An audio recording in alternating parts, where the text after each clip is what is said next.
Cyber security మనం ఈ మధ్య చూస్తున్నాం, మన అకౌంట్లు గుల్లా చేస్తున్నారు అనేటువంటిది. మన ఇండివిజువల్ అకౌంట్స్ ఫర్ ఎగ్జాంపుల్ మన అకౌంట్లో ఎన్ని ఉండొచ్చు, మహా అంటే నా నెల జీతాల అకౌంట్లో మహా అంటే 1000 రూపాయలు ఉంటాయి, 10,000 రూపాయలు ఉంటాయి, మహా అంటే 1,00,000 రూపాయలు ఉంటాయి. కానీ పెద్ద పెద్ద కంపెనీల అకౌంట్లలో 1000 కోట్లు కూడా ఉండొచ్చు, కొన్ని బ్యాంకుల్లో లక్షల కోట్లు కూడా ఉండొచ్చు, ఇంకా కొన్ని గవర్నమెంట్ సైట్లల్లో కీలకమైనటువంటి ఇన్ఫర్మేషన్ ఉండొచ్చు. ఇప్పుడు డిఫెన్స్ లాంటివి, డిఆర్డిఏ లాంటివి, వాళ్ళ సిస్టమ్స్, సర్వర్స్, దాంట్లో ఎంత కీలకమైనటువంటి సమాచారం ఉంటుంది. లేదంటే పలానా దేశం సంబంధించినటువంటి వెపన్స్ సంబంధించినటువంటి ఏదైనా వెబ్సైట్ ఉంటేనో, లేదంటే వాళ్ళ సర్వర్ డీటెయిల్స్ ఉండే దాన్ని ఎవరైనా హ్యాక్ చేస్తే ఎంత డ్యామేజ్ ఉంటుంది. లేదంటే ఈ రోజు మనం న్యూక్లియర్ బాంబ్స్ అంటున్నాం, అవన్నీ కూడా సిస్టమ్తో ఆపరేట్ చేసేటువంటివి.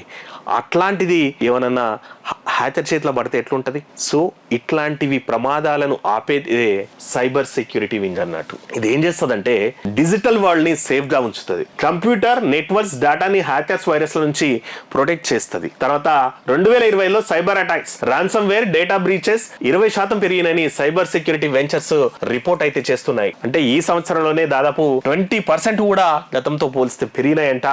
ఇండియాలో ఖాళీగా 3.5 లక్షల మంది సైబర్ సెక్యూరిటీ జాబ్స్ డిమాండ్ అయితే ఉందంట. టాలెంట్ తక్కువ ఉందంట, డిమాండ్ అయితే మస్తు ఉందంట.